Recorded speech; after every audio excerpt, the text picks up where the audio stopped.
এই শাবান মাসে প্রিয় নবী সাল্লাল্লাহু আলাইহি সাল্লামের একটা আমল আছে, বলবো আপনাদেরকে ইনশাআল্লাহ।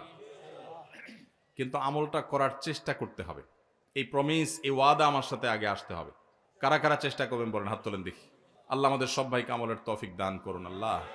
ভাইরা আমার, আমলটা হলো, আম্মা জান আয়েশা রাদিয়াল্লাহু তাআলা আনহা বলেছেন, মা রাআইতু রাসূলুল্লাহি সাল্লাল্লাহু আলাইহি ওয়াসাল্লাম ইসতাকমালা সিয়ামা শাহরিন কাত্তু ইল্লা রমাদান।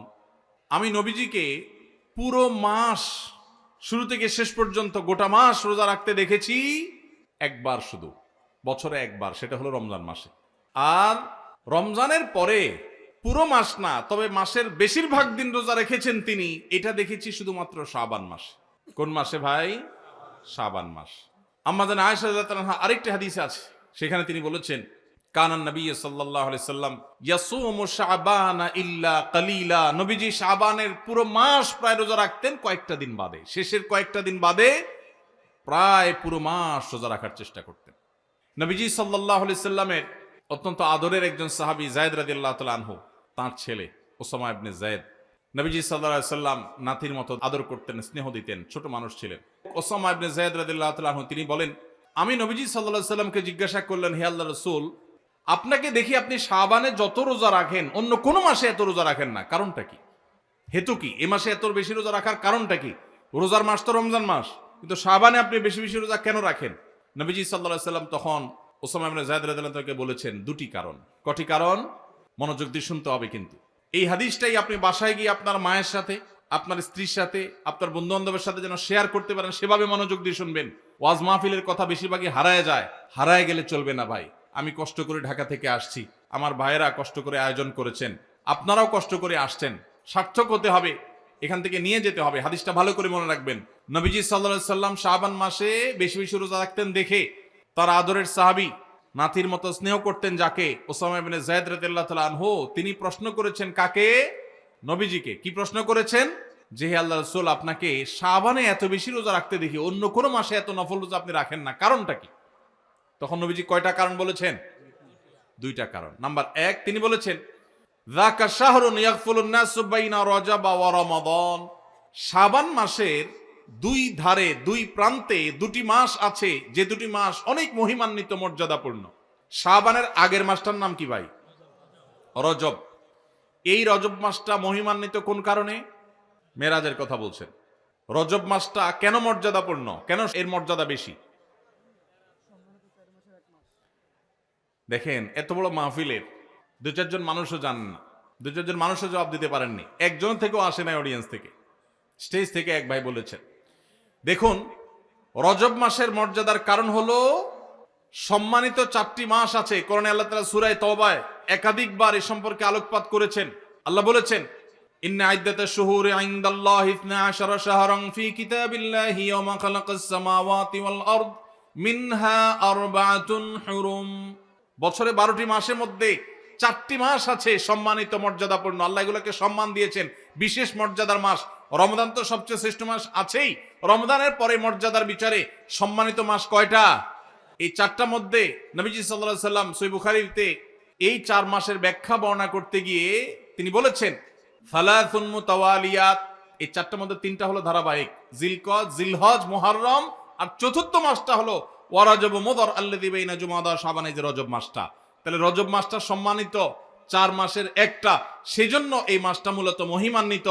এই মাসে নবীজি সাল্লাল্লাহু আলাইহি সাল্লাম মেরাজ হয়েছে বলে অনেক ইতিহাসবিদগণ বলেছেন, আবার অন্য মাসে হওয়ার কথাও আছে, কিন্তু আসল তাৎপর্যের কারণ হলো রজব মাসটি হলো সম্মানিত 4 মাসের একটা। এটাও আমরা অনেকেই প্রথম শুনলাম জীবনে। যাই হোক, সে বিষয়ে কথা বলা আমার উদ্দেশ্য নয়। তো উদ্দেশ্য হলো যে ওসামা ইবনে যায়েদকে নবীজি বলেছেন যে শাবান মাসটার আগের মাসটা হলো রজব, যেটা সম্মানিত 4 মাসের একটা, মর্যাদাপূর্ণ মাস। আবার শাবানের পরের মাসটা কোনটা? রমজান, সেটা হলো বছরের সবচাইতে সেরা মাস। তো নবীজি বলেছেন, দুইটা মর্যাদাপূর্ণ মাসের মধ্যবর্তী শাবান মাসে মানুষ আমল ইবাদত না করে অবহেলায় বেশিরভাগ মানুষ কাটায়। বেশিরভাগ মানুষ অপেক্ষা থাকে রোজা কবে আসবে, তখন কোরআন তেলাওয়াত শুরু করব। রমজান কবে চাঁদ দেখা যাবে রমজানের, তখন নামাজ ধরবো। রমজান কবে শুরু হবে, তখন থেকে আমি তারাবি পড়া ধরবো, ভালো কাজ করা ধরবো। শাবান মাসে মানুষ রমজানের ক্ষণ গণনা, দিন গণনা করতে থাকে, অবসর থাকে, অলসতা করে, অবহেলা করে। নবীজি বলেছেন মানুষ যেহেতু অবহেলা করে, এই জন্য এই সময়টাতে আমি বেশি বেশি নফল রোজা রাখি, কারণ যেই সময়টাতে মানুষ অবহেলা করে ওই সময় ইবাদতের আলাদা গুরুত্ব তৈরি হয়। ভোর রাতের সময় সবাই ঘুমায় থাকে, এই জন্য তখন তাহাজ্জুদ পড়লে সওয়াব বেশি। হুজুরের সবাই সালাম দেয়, রিকশাওয়ালা বেচারারা কেউ সালাম দেয় না। আপনি যা রিকশাওয়ালাদেরকে আসসালামু আলাইকুম বললেন কেন? কারণ তারা অবহেলিত, তাদেরকে মানুষ সালাম দেয় না। তাহলে তাদেরকে সালাম দিলে, হুজুরের সালাম দিলে যে সওয়াব হতো তার চেয়ে সওয়াব বেশি হবে, কারণ অবহেলিত, এদেরকে কেউ সালাম দিচ্ছে না। একজন গরিব মানুষ, একজন অভাবী মানুষ, সিএনজি চালক, তার গাড়িতে উঠছেন, মুসলমান হলে তার আচরণ হবে উঠে বসেই আসসালামু আলাইকুম বলবে। চেষ্টা করা যাবে না ইনশাআল্লাহ? শাবান মাসে মানুষ অবহেলিত থাকে, সেজন্য এই মাসে আমলের গুরুত্ব বেশি। অতএব যেই কাজটা মানুষ অবহেলিত করে, গাড়িতে উঠার পর চালককে সালাম দিবেন আসসালামু আলাইকুম করে। যে মালিক গাড়িতে উঠে বসে চালককে সালাম দিতে পারেন, সেই মালিকের মধ্যে অহংকার নাই ইনশাআল্লাহ, তিনি বিনয়ী মানুষ। আল্লাহ আমাদের সব ভাইদেরকে বিনয়ী হওয়ার তৌফিক দান করুন। দ্বিতীয় কারণ তিনি বলেছেন কেন তিনি এই মাসে বেশি রোজা রাখেন, ওই যে ওসামা ইবনে যায়েদ রাদিয়াল্লাহু আনহুকে দুইটা কারণ বলেছেন। এর মধ্যে একটা হলো শাবান মাসটাতে মানুষ আমল ইবাদত একটু কম করে, কারণ রমজান আসবে আসবে বলে অপেক্ষা করে, সেজন্য তিনি এই মাসে বেশি বেশি আমল করেন, কারণ অবহেলার টাইমের আমলের গুরুত্ব একটু বেশি। দ্বিতীয় কারণ হলো তিনি বলেছেন ওয়া হুয়া শাহরুন তুরফাউ ফীহিল আমালু ইলা রাব্বিল আলামিন, শাবান মাসে বান্দার আমলনামা আল্লাহর কাছে উপস্থাপন করা হয়, ফেরেশতারা রিপোর্ট জমা দেয়। ফাউহিব্বু আন ইউরফা আমালি ওয়া আনা সাইম, নবীজি বলেছেন আমি চাই আমার আমলনামা যখন ফেরেশতাদের কাছে পেশ করা হবে তখন আমি যেন রোজাদার থাকি। কারণ আপনি কোথাও চাকরি করেন, সিরিয়াস ডিউটি করেন, একবারও আপনার বস আসে না, একটু মোবাইলটা মাত্র হাতে নিছেন ফেসবুকটা টিপার জন্য, আর তাকায় দেখেন পিছের দিকে বস এসে দাঁড়াইস, মেজাজটা কেমন লাগবে বলেন? খারাপ লাগবে না? আর আপনি অন্য সময় যাই করেন না করেন খুব সিরিয়াস মুডে কাজ করতেছেন, পিছনে তাকায় দেখেন মালিক এসে দাঁড়াইস, কলেজেটা শান্তি হয়ে যাবে না? যাক মাশাআল্লাহ, এই বেচারা এসে আমরা যখন কাজে দেখবে বলবে বাবা খুব ভালো মানুষ, তো বেতন বাড়বে, তাই না? নবীজি সাল্লাল্লাহু আলাইহি সাল্লাম বলছেন যে আমি শাবান মাসে বেশি বেশি নফল রোজা এই জন্য রাখি, ফেরেশতারা আমার সারা বছরের আমলনামা আল্লাহর কাছে রিপোর্ট জমা দেন, সারা বছর কি করেছি না করেছি তার সব হিসাব জমা দেন। আল্লাহ যখন আমার হিসাবের প্রতি মনোনিবেশ করেন, ওই অবস্থা যদি আল্লাহ সুবহানাহু ওয়া তাআলা তিনি দেখতে পান যে তার বান্দা আমি রোজা আছি, তাহলে আল্লাহ একটু অনুগ্রহ করবেন। এই জন্য আমি এই মাসে রোজা রাখি।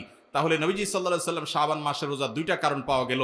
এক তো হলো গাফলতির সময় সেজন্য তিনি রোজা রাখতেন, দ্বিতীয়ত হলো এই মাসে বান্দার আমলনামা পেশ হয় সেজন্য তিনি রোজা রাখতেন। এই দুই কারণ আমাদের বেলায়ও আছে না নাই? তাহলে আমাদের রোজা রাখা উচিত না উচিত না? চেষ্টা করবো তো ইনশাআল্লাহ। ভাইরা আমার, একটা প্রশ্ন আপনাদের মনে হইতে পারে, সেটা হলো আমরা তো শুনছি মানুষের আমলনামা সকালে বিকালে আল্লাহর কাছে জমা হয়, ফেরেশতারা জমা করে, আবার এখন শুনলাম শাবান মাসে জমা হয়, তাহলে দুই রকম হলো যে? এর উত্তর হলো আল্লাহ রাব্বুল আলামিনের কাছে আল্লাহর ফেরেশতারা মানুষের আমলনামাকে তিন ধাপে, তিন স্তরে, তিনটা লেয়ারে, তিনটা সময়ে আলাদা আলাদা ভাবে উপস্থাপন করে। একটা হলো প্রাত্যহিক রিপোর্ট, প্রাত্যহিক আমলনামা, ডেইলি, প্রতিদিনের আমলনামা সকাল এবং সন্ধ্যায়। সারা রাত আপনি কি করেছেন? ওয়াজ শুনেছেন না গান শুনেছেন? ভালো কাজ করেছেন না মন্দ কাজ করেছেন? সারা রাতে কি করেছেন? প্রত্যেকটা মানুষের হিসাব আল্লাহ রাব্বুল আলামিনের কাছে প্রত্যেকটা ভোরে ওই রাতের ডিউটি থাকা ফেরেশতারা জমা দেন। আবার সারাদিন আমরা যা করি না করি, সন্ধ্যায় সারাদিনের ডিউটিতে রত ফেরেশতারা আল্লাহর কাছে জমা দেন।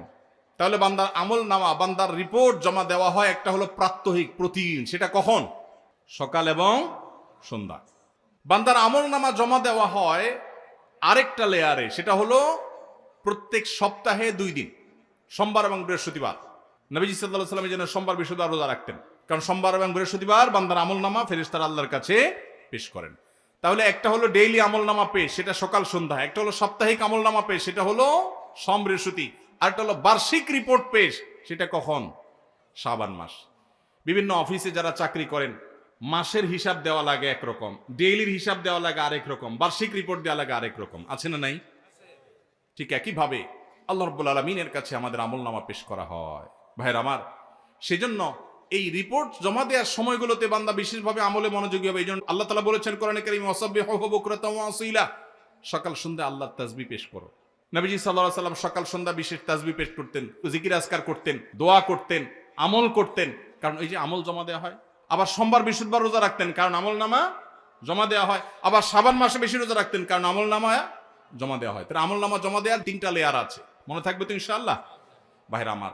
এছাড়াও শাবান মাসে বেশি বেশি নফল রোজার আরেকটা কারণ আছে, সেটা হলো ইস্তেহাদি। সেটা হাদিস দ্বারা না, প্রমাণিত না, সেটা বিভিন্ন মুহাদ্দিসগণ, ওলামা একরাম, স্কলারগণ বলেছেন। সেটা হলো হঠাৎ করে রমজানের রোজা যদি রাখা শুরু করেন, সারা বছর একরকমের খাদ্য অভ্যাস, সকাল দুপুর রাতে খেয়ে, এখন হঠাৎ করে অভ্যাসটা চেঞ্জ হয়ে যাবে, ইফতার এবং রাতে সাহারি খাবেন আর সারাদিন না খেয়ে থাকবেন। হঠাৎ করে 30 দিনের রোজা রাখতে গিয়ে আপনার কষ্ট হয় কিনা, অভ্যাসটা আগে থেকে যেন হয়, সেজন্য শাবান মাস থেকে কিছু কিছু নফল রোজা রাখতে হয়। এটা হলো ওয়ার্ম আপ, রিহার্সেল, প্রস্তুতিমূলক রোজা। এই জন্য ভাই এই শাবান মাসে বেশি বেশি রোজা রাখবেন তো ইনশাআল্লাহ।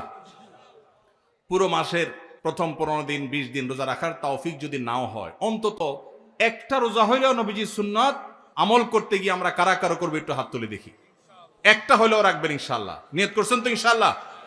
সবাই বরাতেরটা না, ওইটা বাদে একটা হইলেও রাখবেন। নিয়ত করছেন তো ইনশাআল্লাহ? আল্লাহ আমাদের সবাইকে আমল করার তৌফিক দান করুন। এই আমলটা যদি আপনারা করেন ভাইরা, হারিয়ে গেছে সমাজে, আলোচনা নাই, সেজন্য আমি আলোচনা করলাম। বিলুপ্ত হওয়া আমলগুলোর একটা শাবান মাসে বেশি বেশি নফল রোজা। চর্চা নাই, আমল নাই, আলাপ নাই, মানুষ ভুলে গেছে। আপনারা যে ঘরে ঘরে রাখেন, মানুষ জানবে, সুন্নাহটা জিন্দা হবে, ঘরে ঘরে আমলটা শুরু হবে। আপনি অন্য মানুষকে বলবেন একই কথা, তাকে উদ্বুদ্ধ করবেন, তাহলে নবী সাল্লাল্লাহু আলাইহি সাল্লামের ওই হাদিসের ফজিলত পাবেন। আপনি মৃত সুন্নতকে জিন্দা করলেন, সেই সওয়াবটা পাবেন। চেষ্টা করা যাবে তো ইনশাআল্লাহ। তো এই মাহফিল থেকে আমি সামারি করছি, কথা তো অনেকই বললাম। দুটি জিনিস অন্তত আমরা সবাই সংকল্প করে নিয়ত করে যাব। মা বোনরা যারা শুনছেন, আপনারা যারা শুনছেন, সবাইকে বলছি, একটা হলো আজানের জবাব দেওয়ার কথা বলেছি, আর একটা হলো শাবান মাসে বেশি বেশি নফল রোজা রাখার কথা। 2টা 4টা 6টা ভাইরা আমার, রোজা রাখলে মরে যাবেন না। মনে হয় যে সারাদিন না খায় কেমনে থাকবো। যারা নিয়মিত নফল রোজা রাখেন তারা জান পানির মতো সোজা, কোনো ব্যাপার না, আল্লাহর রহমত। একটু চেষ্টা করলেই হয়, একটু হিম্মত করলেই হয়। চেষ্টা করা যাবে তো ইনশাআল্লাহ? নিয়ত করা যাবে তো ইনশাআল্লাহ? আল্লাহ আমাদের সবাইকে আমলের তৌফিক দান করুন। আস-সুন্নাহ ফাউন্ডেশন, উম্মার স্বার্থে সুন্নাহর সাথে।